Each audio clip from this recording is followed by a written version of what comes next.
The taking of the castles was going very smoothly, but there was one rare slip up from Bruce. He had assigned Edward Bruce to siege Stirling Castle. From Lent 1313 till almost midsummer that same year, Edward Bruce was encamped at Stirling with his men, forming a circle around the wall, trying to starve the castle out. Edward Bruce, as I have described to you, is reckless and didn't have the same views of Bruce and James' avoidance of unnecessary risks. So he got bored and wanted to speed up the process of taking Stirling Castle. So Edward Bruce struck a deal with Sir Philip Mowbray, who was a Scot fighting on the English side, Kirk, who was in command of Stirling Castle. Edward made a pact that unless an English army came to within 3 miles of Stirling to fight for the relief of the castle before Midsummer's Day, 1314, Mowbray would hand it over to the Scots. This arrangement suited Mowbray as it meant the castle supplies could be rationed to ensure the garrison's survival no matter what, and he definitely knew the impact of the signing of this pact. Edward thought he was getting a better deal, of course. He would assume the English would just sit and wait for it to fall like the other castles, so he happily went back to Bruce to tell him the good news. Bruce, upon hearing this, could barely suppress his rage. Bruce knew this was basically a call to arms against King Edward II, and Bruce was right. England sent the call out all over Europe and as far as Constantinople to gather Gilles de Argentan, who reckoned to be the 3rd best knight in all of Europe. Letters went out to France, Gascony, Flanders and Brittany. Troops were summoned from Wales, Ireland, Hainault and Germany. Even the Scots, who supported England from the start, gathered to fight. Bruce rebuked his brother for his part in putting Scotland's future in jeopardy over him being bored of doing his job, but still the right mind to not cause division in Scotland, because they needed as much as they could get for this future battle. Bruce would have spies all over the border, keeping him posted of any movement by the English. Luckily for Bruce, King Edward II sent out summons to all his loyal Scots for footmen to gather at Wark-on-Tweed and cavalry at Berwick-upon-Tweed on the 10th of June. By mid-May, Bruce gathered his army at Torwood for training, with James training his own division. They had to drill the soldiers in new tactics designed to counteract the English heavy cavalry, and this was the Skelton. The Skelton involved spearmen formed into formations like a hedgehog, with the spears poking out at all angles. The Skelton was basically a fortress of men, which was almost impossible to break their formation when training correctly. Although the formation's biggest weakness was archers, due to men being stationary and becoming huge targets, Bruce developed and improved the tactic. He would train his men to advance as one unit, keeping the impenetrable formation while being able to move. James had his own Skelton of 1,500 to 2,000 men, which took the next few weeks to train. Bruce expected the English to travel through an old Roman road, running north towards Stirling and the River Forth. As Midsummer's Day drew close, Bruce drew his troops to the formation, back to the position he had chosen to wait for the English. The Scots faced the Roman road and arranged in 4 divisions. Bruce was closest to Torwood, and like the others contained somewhere between 1,500 to 2,000 men. Next in line was Edward Bruce's formation, with similar numbers. Then there was James's Skelton. Nearest the village to St Ninians was Thomas Randolph's formation. Other than the 4 divisions, Bruce had 500 light cavalry under the command of Keith, the Marshal of Scotland, who had a special role in this battle. The English army, around 20,000 foot soldiers, not including the Irish contingent, and educated guesses put the amount of cavalry around 3,000 men. We are told this army, its workers and its baggage train stretched over 20 miles. The manpower ratio between the Scots and the English were 3-1 in this battle, and to add to that, the English had superior weaponry and armour. More men had come to the aid of the Scots, but Bruce wouldn't let them in the Skelton ranks since it would risk the formation. Instead, they were sent to rest in the camp atop of Gillies Hill.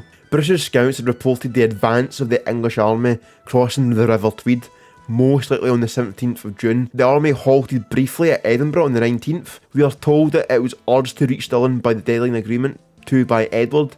The troops marched 20 miles to Falkirk on the 22nd of June, making them only 15 miles from the Scottish army. When the English left Falkirk on the 23rd, Bruce sent James forward with Keith the Marshal to watch the English cross the flatlands between Falkirk and the Scottish position. James, by this point, was a well-experienced soldier and must have been nervous seeing the numbers approaching Bannockburn. James and Keith returned to Bruce told them in private how the seemingly unstoppable army was on their doorstep, and Bruce told them to keep it to themselves to not cause panic. But also, this was actually true as well. A lot of dissent was building up in the English ranks about not getting the role in battle that they thought they deserved. Bruce had some of his forces out of the edge of Torwood, digging potholes around 2 to 3 feet deep to break up the expected charge of the English cavalry, just like Loudon Hill. He knew that there would only be 2 routes the English could have taken, either straight forward along the Roman road, or down drop to the lower land near the River Forth and across the Castleland there.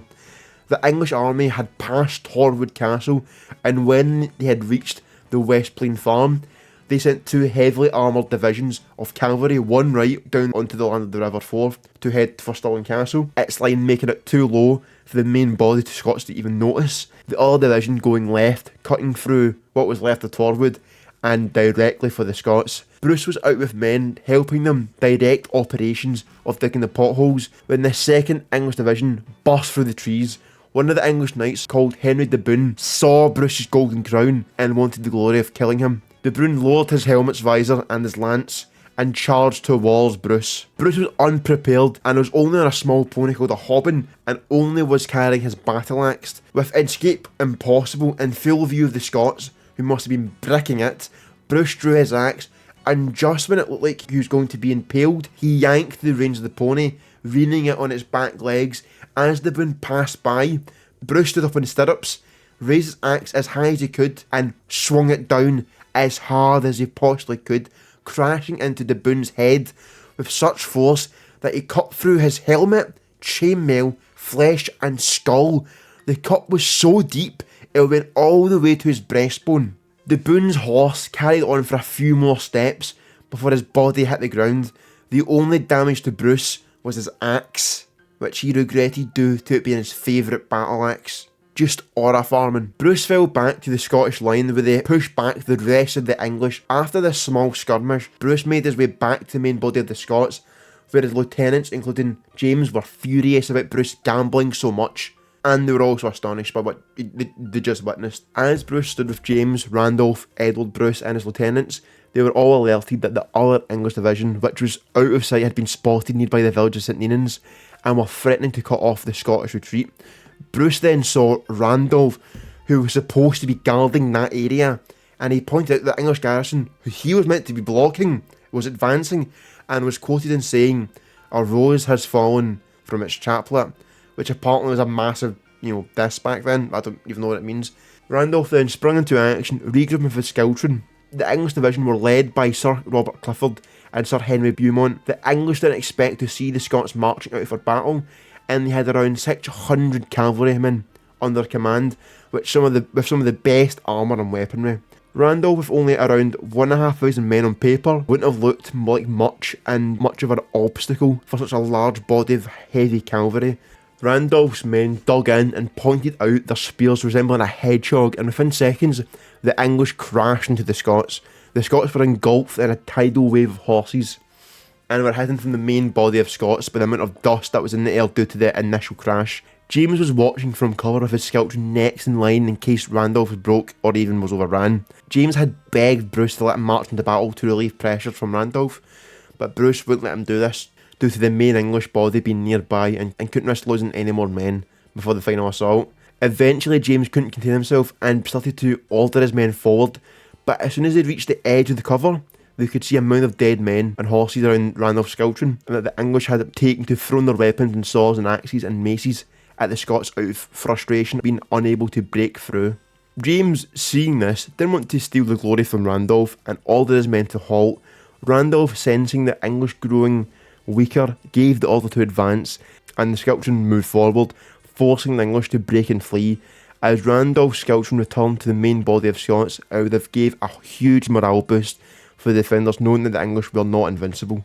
Edward II would have gotten reports that both attempts to probe the Scots failed and resulted in heavy casualties, and would have been looking at the Scottish position and decided that their position was too strong for a frontal assault and too late in the day for further action, so he decided to lodge his army on low-lying boggy carsts of the River Forth. The position was marshy, boggy, and the English had to take doors and woodwork from local houses to create makeshift bridges so that their horses could traverse the grounds. During the night of the 24th, Bruce was with James and the rest of his men discussing tomorrow's plans. Captains, when a rider from the English army arrived, it was Sir Alexander Seaton, a Scot who had been fighting for the English, and told Bruce that the English were demoralised and pledged his life that if he attacked the next day, he would defeat them. With this, Bruce asked his lieutenants, "Shall we fight or not?" And they all came to the unanimous decision for battle. Barbour tells us that they said, "We shall not fail for fear of death, nor flinching at any suffering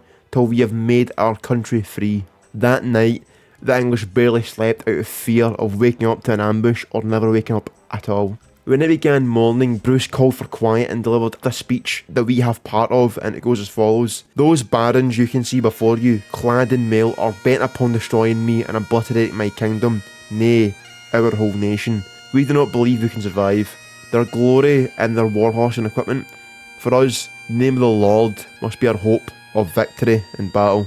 I tried really hard to find the whole speech, but it's been lost to time, and I couldn't find parts that were 100% accurate, or even, a part of it.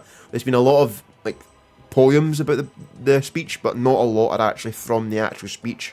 Bruce then knighted more men with chivalry, stating that a battlefield was the best place to carry out such an honour. Barbour tells us that James was already knighted at this point, but there's some debate in this, and says he was knighted at Bannockburn. To me, that doesn't make a lot of sense, because he was in charge of knights before, and only really knights can command knights, or you know what I mean. So one theory says that James was promoted to a knight banneret at Bannockburn. This was an honour that can only be given on the field of battle, but it's just a theory. The Scottish army was in position and ready to march, and after Bruce gave the call, they began to advance.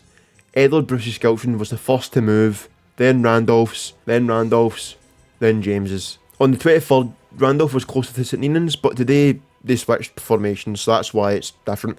Bruce had stationed his division behind the main bulk of the army, with his archers and light cavalry under Sir Robert Keith nearby him to able to command them more effectively.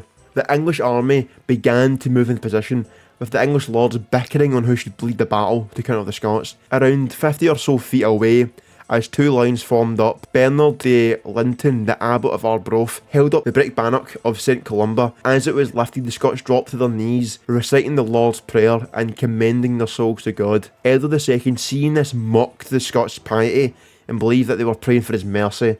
But in response to this, a Scottish knight fighting for the English, named Sir Ingram de Umfraville, said, "You are right, they ask for mercy, but not from you. They ask for God for their sins." The Scots rose, levelled their spears, and began to advance towards the English. As this happened, Bruce had sent his archers out to rush in front of the squadrons to harass the English archers, to draw attention away from his own footmen onto them instead. Refusing to delay the battle any longer, or to gain personal glory, the English heavy cavalry, under commander Sir Robert Clifford and Earl of Gloucester, began to charge to meet the advancing Scots, expecting to easily ride over the lightly armoured Scots. But the squadrons advanced forward. They were quickly closing the gap between the English, causing heavy cavalry to not be able to generate enough momentum to mount an effective charge. What also caused this disadvantage due to the heavy cavalry was the boggy terrain, which was also limiting the movement from the cavalry.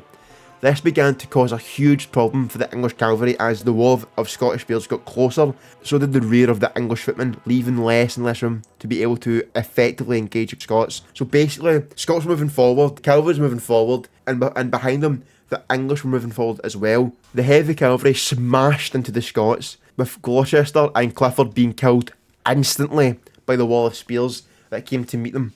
Observers said that men would sink into the Scots like men falling into the ocean. Within minutes, the English cavalry was almost but destroyed. Finally, the English archers were ordered to fire into the squadrons. However, due to the ranks being so narrow, the English arrows flew over them. Due to this, they were ordered to fire directly at the squadrons.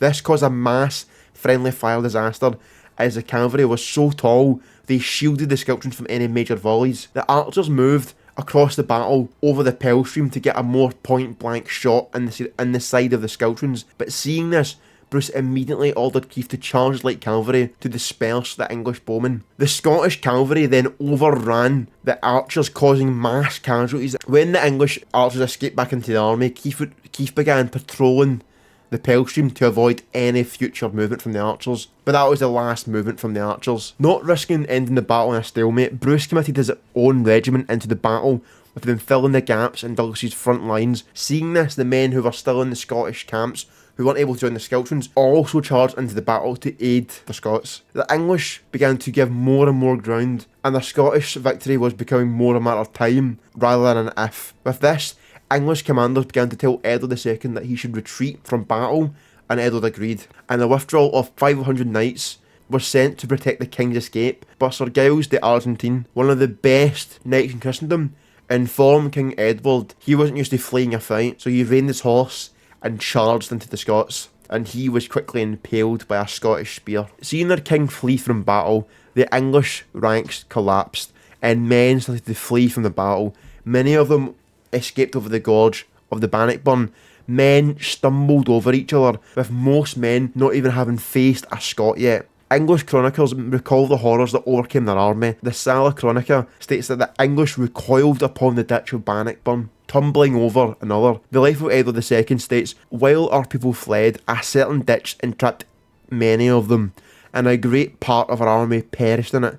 In the end of the battle, out of the 20,000 Englishmen, 500 knights and men-at-arms were captured or killed, and up to 3,000 to 7,000 infantrymen were killed. The Scottish army of around 5,000 men only suffered 500 to 1,000 casualties. Bruce immediately called over James and told him about how King Edward II had escaped the battle and was most likely heading for Dunbar. So he was sent to chase after the English king with only 60 light horses. Chasing 500 heavily armed knights might be seen as a pointless and even suicidal task, but James, being James, didn't see it this way. He immediately shouted orders and quickly got men into pursuit.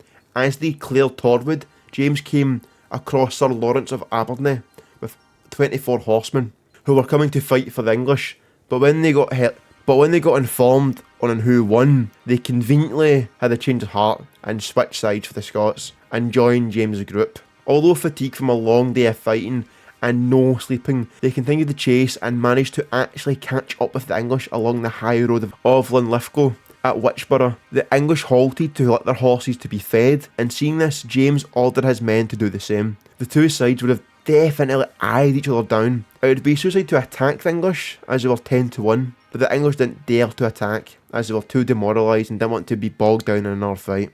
As soon as the English set off, James followed in pursuit.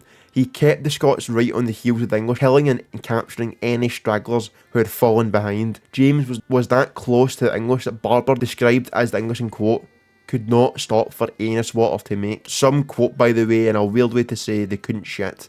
Also, to show how much the Scottish castle capturing campaign had done on the English, is heavily shown in Edward's retreat. Dunbar Castle was the safest and closest castle in English hands, which was 30 miles from the battle. That's my job.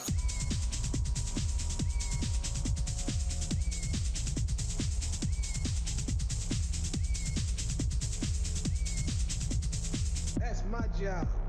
That's my job.